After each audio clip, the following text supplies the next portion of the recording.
আসসালামু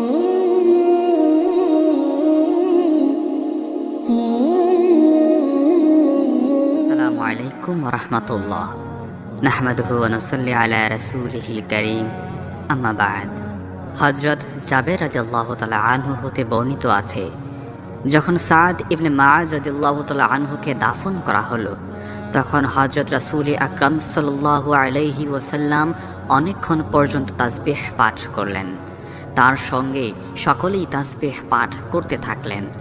হযরত রাসূল আকরাম সাল্লাল্লাহু আলাইহি ওয়াসাল্লামের শরীর হতে তখন অনবরত ঘাম নির্গত হচ্ছিল এবং তার মুখমণ্ডল রক্তবর্ণ ধারণ করেছিল। হঠাৎ তিনি উচ্চস্বরে তাকবীর বলে উঠলেন। আমরা উপস্থিত সকলেই তার সঙ্গে সঙ্গে তাকবীর পাঠ করলাম। অতঃপর আমরা জিজ্ঞেস করলাম, ইয়া রাসূলুল্লাহ সাল্লাল্লাহু আলাইহি ওয়াসাল্লাম, তাসবিহ পাঠ করতে করতে আপনি ঐরূপভাবে ঘেমে উঠেছিলেন কেন, এবং আপনার মুখমণ্ডল রক্তবর্ণ ধারণ করেছিল কেন? আর হঠাৎ এভাবে তাকবীর পাঠ করার কারণ কি? হযরত নবী করিম সাল্লাল্লাহু আলাইহি ওয়াসাল্লাম উত্তর করলেন, সাদ ইবনে মুআযকে কবরে রাখা হলে তার কবর সংকীর্ণ হয়ে উভয় দিক একত্রে মিলিত হয়ে গেল। তা দেখেই আমি ঐরূপভাবে ঘেমে উঠেছিলাম। অতঃপর আমার দোয়ার বরকতে আল্লাহ তাআলা তার কবর প্রশস্ত করে দিলেন। অতঃপর আমি খুশি হয়ে তাকবীর পাঠ করলাম। যদি কবরের চাপ হতে কারো মুক্তি পাওয়া সম্ভব হতো, তবে সাদ ইবনে মুআয নিশ্চয়ই মুক্তি পেত। এখানে উল্লেখ্য যে ওই সাদ ইবনে মুআয রাদিয়াল্লাহু তাআলা আনহু একজন অত্যন্ত বুজুর্গ সাহাবী ছিলেন। তার সম্বন্ধে হযরত রাসূল আকরাম সাল্লাল্লাহু আলাইহি ওয়াসাল্লাম স্বয়ং বলেছেন, সাদ ইবনে মুআযের রূহকে যখন আল্লাহর আরশের নিকট নিয়ে যাওয়া হয়, তখন খুশির আধিক্যে আল্লাহর আরশ দুলছিল। অতঃপর ৭ আসমানের দরজা খুলে গিয়েছিল এবং আসমান হতে ৭০,০০০ ফেরেশতা দুনিয়ায় নেমে এসে তার জানাজায় শরীক হয়েছিল। এখানে সাহাবী সাদ ইবনে মুআয রাদিয়াল্লাহু তাআলা আনহু যখন কবরের চাপ হতে রেহাই পাননি, তখন অন্যান্য লোকের কথা আর কি বলা যেতে পারে? আল্লাহু আকবার। হযরত হুযায়ফা রাদিয়াল্লাহু তাআলা আনহু বলেছেন, আমরা হযরত রাসূল আকরাম সাল্লাল্লাহু আলাইহি ওয়াসাল্লামের সাথে এক ব্যক্তির জানাজায় শরীক হলাম। আমরা যখন কবরস্থানে পৌঁছালাম, তখন হুজুর সাল্লাল্লাহু আলাইহি ওয়াসাল্লাম একটি কবরের ভিতর উকি দিয়ে দেখে বললেন, মুমিন লোকটিকে কবর এমনভাবে চাপ দেয় যে কবরের এক পার্শ্ব অপর পার্শ্বের সহিত মিলিত হয়ে মৃত ব্যক্তির পৃষ্ঠ ও বক্ষস্থলের হাড় চূর্ণ বিচূর্ণ হয়ে যায়। তারপরে কবর পুনঃপ্রশস্ত হয়ে যায় এবং তার দেহ পুনর্গঠিত হয়ে যায়। আর কাফেরদের শাস্তির জন্য কবরের চাপ পর উহাতে অগ্নি প্রজ্বলিত করা হয় এবং সাপ বিচ্ছুতে উহা পরিপূর্ণ করে দেয়া হয়। উম্মুল মুমিনিন হযরত খাদিজা রাদিয়াল্লাহু তাআলা আনহার ইন্তেকালের পূর্বে আরজ করলেন, ইয়া রাসূলুল্লাহ সাল্লাল্লাহু আলাইহি ওয়াসাল্লাম, আপনার পবিত্র চাদরের দ্বারা যেন আমার কাফন তৈরি করা হয়, তাহলে এই চাদরের বরকতে আমি কবরের আযাব হতে মুক্তি পাব।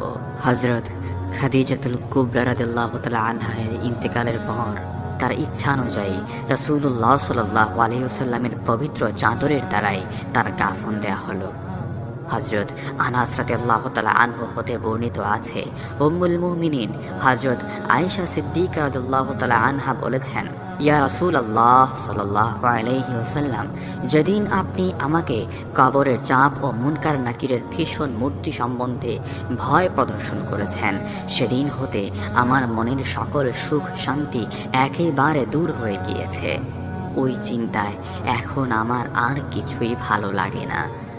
দু জাহানের বাদশাহ হুজুরে আকরাম সাল্লাল্লাহু আলাইহি ওয়াসাল্লাম বললেন, হে আয়েশা, মুনকার নাকিরের আকৃতি ও আওয়াজ মুমিন লোকদের কর্ণে সুমধুর এবং চোখে সুরমা ব্যবহারের মতোই আরামদায়ক হবে, এবং কবরের চাপ হতে যদিও কেউই নিষ্কৃতি পাবে না, তবুও মুমিন লোকদের কাছে তা সন্তানের মাথা ধরলে তার স্নেহময়ী মাথা তার মাথাটা জোরে টিপ দিলে যেরূপ মৃদুচাপ অনুভব হয় সেরূপ মনে হবে।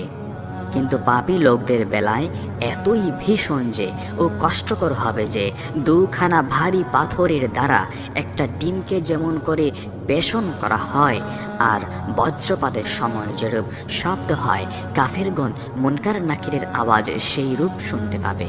হাকিম তিরমিজি রহমতুল্লাহি আলাইহি বলেন, মানুষ যতই নেককারী হোক না কেন কিছুই না কিছু গুনাহ সকলেরই থাকে।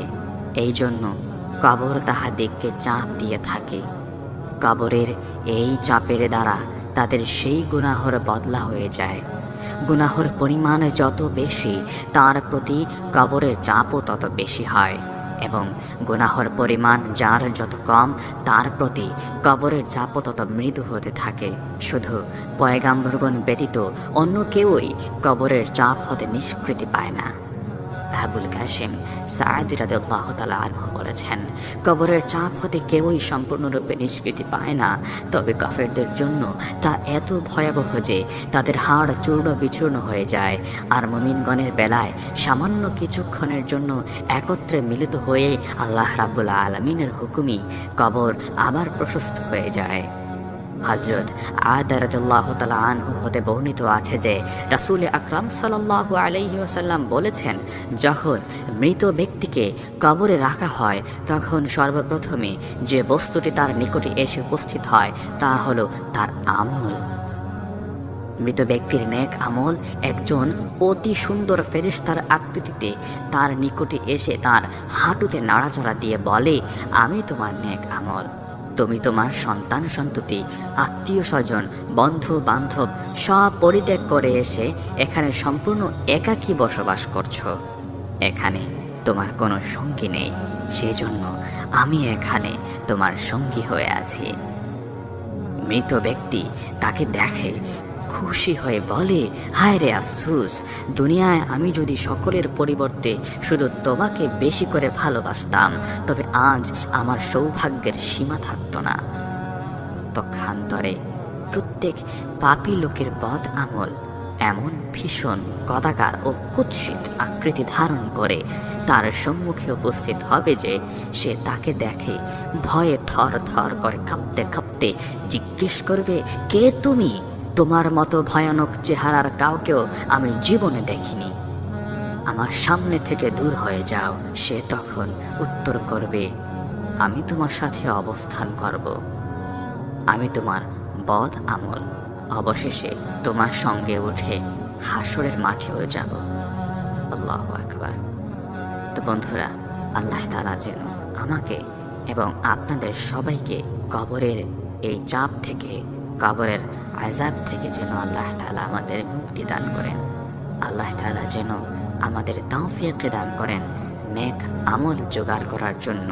বন্ধুরা, ভালো থাকবেন, সুস্থ থাকবেন, দোয়া রাখবেন। জাযাকাল্লাহ।